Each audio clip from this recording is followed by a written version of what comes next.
What's good, YouTube? I'm Silva here. Happy Thanksgiving to everyone. I just want to give you my YCS Atlanta, Georgia deck profile that I made top 16 with. I was the only Eatos macro deck in the top 16. The top 32. So here are my monsters. I run 17 monsters. I run 3 Guardian Eatos, 3 Breakers, 3 DD Warrior Ladies, 3 Thunder King Ryos, 2 Kakuri Ninja Sazank, 1 Banisher, 1 Gale, and 1 DD Survivor. I want to give you a quick explanation of why I run these cards. First of all, I run Guardian Eatos for many reasons. One, it's good, very good first turn. I'll have no graveyard most of the time. And it's a 2500 beat stick that gets over everything or attacks per game really fast. This deck was meant to attack per game really fast by the second or third turn. If I don't get it by then, late game is pretty bad for me because they can pull up Pot of Avarices and Scrap Dragons and all that, so it's really hard for me to win. So it's good to attack with these first turn. Late game, they're pretty dead when I have a graveyard. Enough about Guardian Eatos. I run 3 Breakers. Breaker takes out Chop Stun, it takes out Royal Decree, and it takes out, Mere Force and whatever else they have, and it messes up their plans and makes me attack with everything else per game. It's also a 1600 beater for later, and you can synchro with Arcanite. I run 3 DD Warrior Ladies. This card takes out all the defensive monsters that you can think of. Spirit Reaper, X-Saber Pastoral, Debris Dragons that hit defense mode, Snowman Eaters, took out a lot of that. So we got those. We got 3 Thunder King Ryos. This card takes out a synchro monster if I don't have macro on the field. This card doesn't let your opponent use Pot of Duality. For me, it was kind of bad sometimes because I couldn't use Reinforced in the army or Pot of Duality. But when I had this on the field, it was still an advantage, so it didn't really affect me too much. I run 1 Banisher. I chose not to run 2 this YCS because it doesn't do as much as these other cards do, which is fine. And doesn't kill a monster, but it still has a macro effect, which is very powerful. I run 2 Kakuri Ninja Sazanks. I was looking for this card all night Friday night because I found out how good it was. It was like Snowman Eater, but it has attack. So, of course I'm going to run this over Snowman Eater. But it's always people's preference. You guys can use Snowman Eater over this card because, it has 19 defense. But I prefer this card because it has attack. And this deck attacks a lot. I run 1 Gale. It's my only tuner, and I use it to synchro summon. Synchro with Sazank to make a Goyo or Bryo, Banisher to make a Goyo or Bryo, and Breaker to make the Arcanite to destroy 2 more spells and traps. It's always good to go for advantage sometimes against bad players. DD Survivor. I'll explain why I only run 1 in a minute. So those are my monsters, 17 monsters.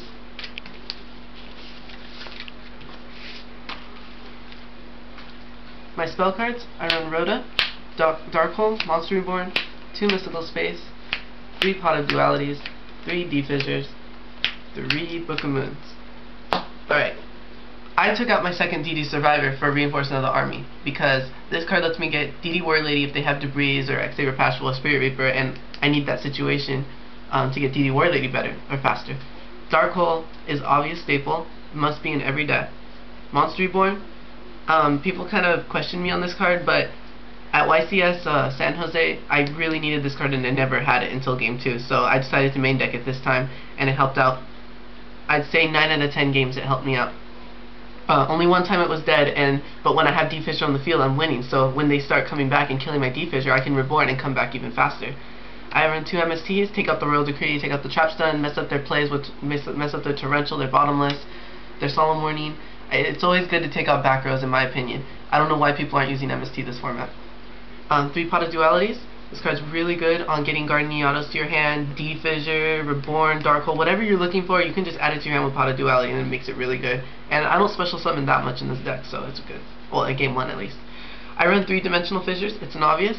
This deck must play 3 Dimensional Fissures, otherwise it's not an Eatos macro deck.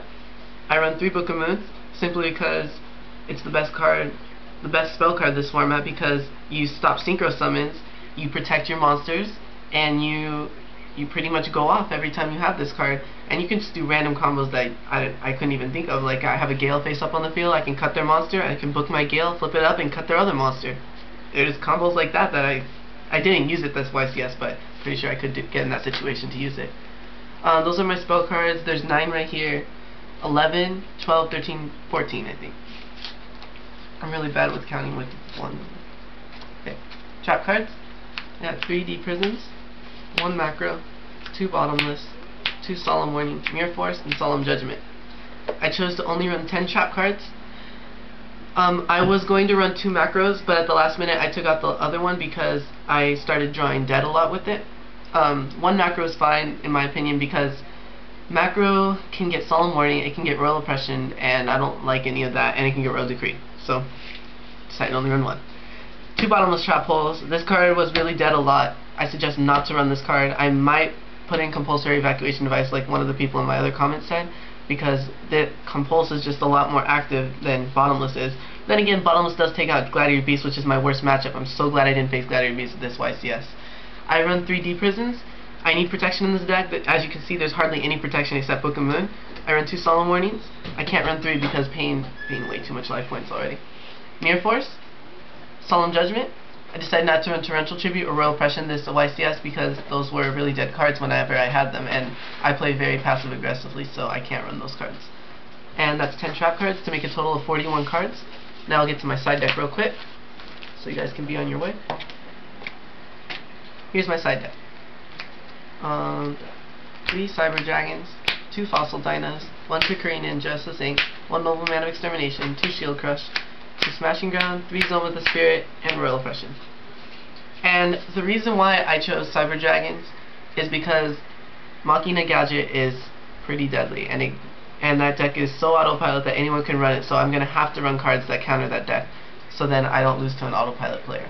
And I also run 2 Fossil Dino, Pachycephalo. That card's very good at stopping Debris decks, Debris Plant, and Quick Draw, because they can't summon anything. They can only summon 1 thing at a time, and they have to try to get over this. They have to waste a Trap Stun or a Cold Wave or a Giant Trunade to get over this, and then main phase 2 do all their Synchro Summoning, which helps me in the long run, because they have to waste their plays, and then I just kill over their monsters next turn.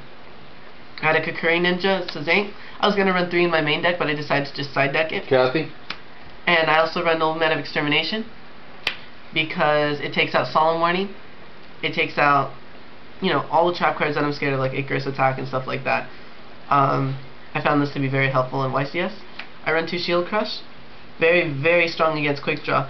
And people ask me why I don't use Cross Out, because there's times where they get a face-up defense position monster and I can't take it out, and I have to go take that out. So that's why I have to run Shield Crush over Nobleman of Cross Out. I also run 2 Smashing Grounds in my side deck, because this card is just a major comeback in any situation. It's like a mini Dark Hole kind of, and when you need to get control back of the field, you gotta use the Smashing Grounds. 3 Zone of the Spirits. This card won me about 7 games at YCS Atlanta. This card is just way too good not to run. I don't know why people don't run this card. The only deck that this card is bad against really is Lightsworn, because Lightsworn has all the spell and trap destruction. Ever since Heavy Storm got banned, I have always considered this card, and I'm glad I put it in every deck that I made. I also run Royal Oppression, and I'm sad to say I never sided this card in. It was just a dead card sitting here, so I only sided these 14 cards in all the time. You guys can pick whatever preference you want, but the way I side deck is I side deck towards how you play. If you play a certain way, I'm going to side deck certain cards in. If you don't play a certain way, I'm not going to side those certain cards in. I don't side specifically towards a deck, even though all these cards can side to a specific deck. This is Machina, this is Debris Plants, this is Anti-Meta, this is Black Wings, Quick Draw, Anti-Meta, any deck except Lightsworn. And then I don't know what this was in for, but maybe it was just in for fun. Alright, YouTube, I'm missing a lot of Synchro cards. As you can see, I'm missing a lot of Synchro cards. So I'm just going to post a link up of my deck list on Top 16. And I hope you all have a happy Thanksgiving. And I'm Kevin Silva, out of here.